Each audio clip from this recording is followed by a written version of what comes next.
Hai,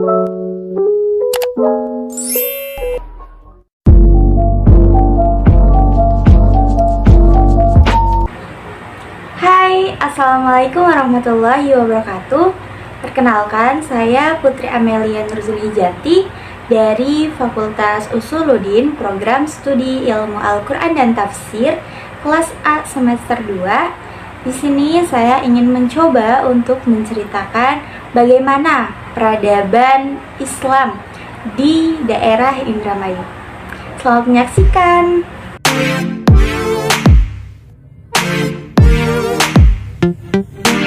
Indramayu merupakan salah satu kota pantai di Jawa Barat yang keadaannya bila dibandingkan dengan masa lalu sudah mengalami kemunduran.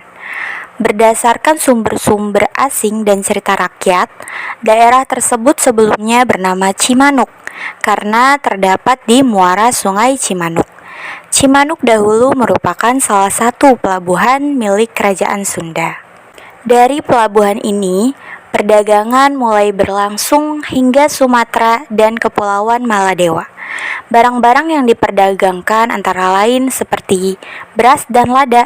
Indramayu juga sebagai kota pelabuhan berkembang pesat pada masa awal masuknya Islam. Ketika itu, Cimanuk merupakan daerah kekuasaan Kerajaan Sunda. Menurut Babat Dermayu, pada tahun 1527, nama Cimanuk diganti dengan Dermayu dan akhirnya berubah menjadi Indramayu. Ketika Kerajaan Sunda runtuh, Indramayu berada di bawah kekuasaan Kesultanan Cirebon.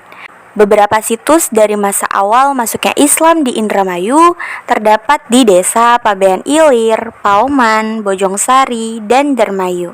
Islamisasi yang dilakukan ditunjukkan kepada para pemukim di Pabean yang merupakan imigran dari daerah Jawa Tengah. Sampai sekarang, penduduk desa Pabean menggunakan bahasa Jawa. Sekitar objek berupa komplek kuburan umum yang masih dipakai hingga sekarang. Pada sisi selatan komplek kuburan terdapat pagar tembok yang dilengkapi jalan masuk berupa gapura paduraksa. Bangunan pagar beserta gapura merupakan bangunan baru. Kompleks petilasan Syekh Datuk Kapi terletak pada bagian paling utara. Petilasan tersebut berpagar tembok yang merupakan bangunan baru. Jalan masuk terdapat di sisi selatan tanpa dilengkapi gapura. Kondisi keagamaan di Indramayu sama seperti kondisi keagamaan di tempat lainnya. Ada yang menganut aliran animisme, Buddha juga Hindu. Adapun pada periode selanjutnya, datang para penjajah membawa agama Kristen. Mereka pun mendirikan gereja. Karena ada upaya kristenisasi, maka diperangilah masyarakat Indramayu yang dimotori oleh para habaib. Dikarenakan para kehidupan masyarakat Indramayu terindikasi ada kemusyrikan dan menyekutukan Allah.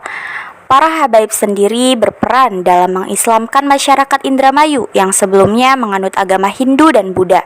Namun, kedatangan penjajah ke Indramayu memperparah kondisi masyarakat Indramayu yang dapat mengakibatkan lebih banyak kemusyrikan. Indramayu pada waktu itu sudah ada yang memeluk Islam, akan tetapi mereka belum bisa menjalankan Islam secara kafah. Karena itu, para habaib berupaya untuk semata-mata tadzidul iman, yang merupakan inti dari habaib dalam melestarikan iman yang sudah Allah berikan. Sebab ada orang Islam yang melakukan sholat, di mana ketika melakukan takbiratul ihram, yaitu ketika mengucapkan Allahu Akbar, hatinya sudah tidak fokus pada sholat dengan syahadat. Kita akan terus diperbarui dan rasa yang ingin selalu kita ingat kepada Allah. Sebelum masuknya agama Islam ke Indramayu, rakyat Indramayu beragama Hindu-Buddha.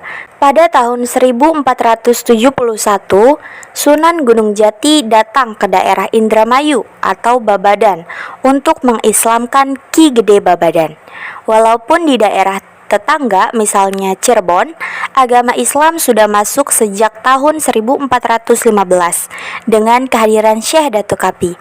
Namun, berhubung tidak ada berita tentang yang lebih tua dari itu mengenai perkembangan agama Islam di Indramayu, maka kehadiran Sunan Gunung Jati di Indramayu pada tahun 1471 itu dianggap sebagai awal mula masuknya Islam di daerah Indramayu.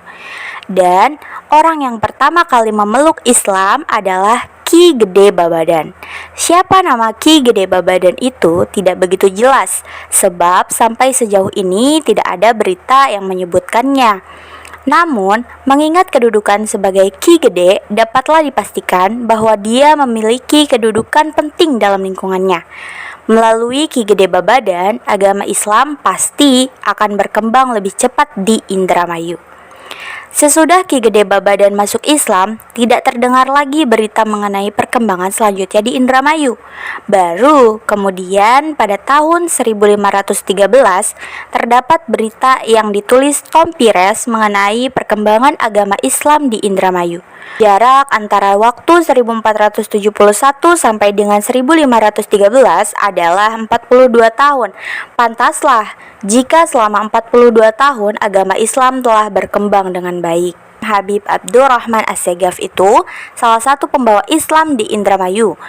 Jadi kesimpulannya, kedatangan para habaib di daerah Indramayu awalnya bertujuan untuk menyambung hidup dengan cara berdagang, baik itu dengan mempunyai toko di pasar atau membuka toko di rumah masing-masing, dan ada juga yang berkeliling menjual barang dagangannya.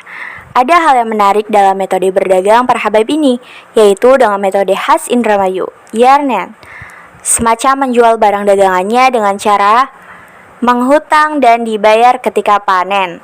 Para habaib ini datang ke Indramayu dengan berbagai macam jalan. Ada yang ditugaskan oleh guru mereka, ada juga yang keinginan sendiri. Walaupun berbeda-beda jalan, namun tetap membawa misi yang sama, yaitu mengislamkan masyarakat Indramayu yang belum Islam dan memberikan pemahaman kepada yang sudah Islam. Adapun pada awalnya para habaib yang ada di Indramayu masih tergolong komunitas Arab di Cirebon, akan tetapi pada tahun 1872 komunitas Indramayu memecahkan diri dari komunitas Arab Cirebon dan menyebar di seluruh daerah Indramayu. Meskipun komunitas Arab Indramayu lebih muda daripada komunitas Arab Cirebon, tetapi komunitas Arab di Indramayu lebih berkembang daripada komunitas Arab di Cirebon. Ditambah pula, para habaib di Indramayu diwadahi oleh organisasi yang bernama Rabithah Al-Waiyah Indramayu. Tentunya datanglah para habaib ke Indramayu ini membawa pengaruh positif. Di antaranya masyarakat Indramayu yang dahulunya masih melakukan perbuatan buruk seperti minum-minuman di pinggir jalan sampai sudah tidak ada lagi, dan juga banyak masyarakat Indramayu yang sengaja datang ke majelis taklim yang para habaib pimpin untuk mempelajari Islam. Sekian yang bisa saya sampaikan. Terima kasih. Wassalamualaikum warahmatullahi wabarakatuh.